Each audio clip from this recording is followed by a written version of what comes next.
Local and state officials toured the site of the Abbey Brook Restoration and Revitalization Project earlier today in Chicopee. That's just our first stop as Western Mass News goes town by town. The project will transform and restore Abbey Brook, a feeder of the Chicopee River. When complete, the project will remove 2 defunct dams, replace undersized culverts, and restore 1.5 miles of Abbey Brook.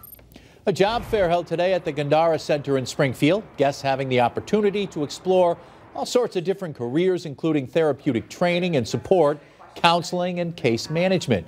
Today's career fair took place from 2 until 5 p.m. The Wistariahurst Museum in Holyoke is presenting a first-of-a-kind exhibit titled Abstract Revelry, a visual and audio experience. Each piece of artwork in the exhibit is accompanied by a piece of music that inspired it, making it an interactive exhibit that engages multiple senses. The exhibit will be open until February 27th.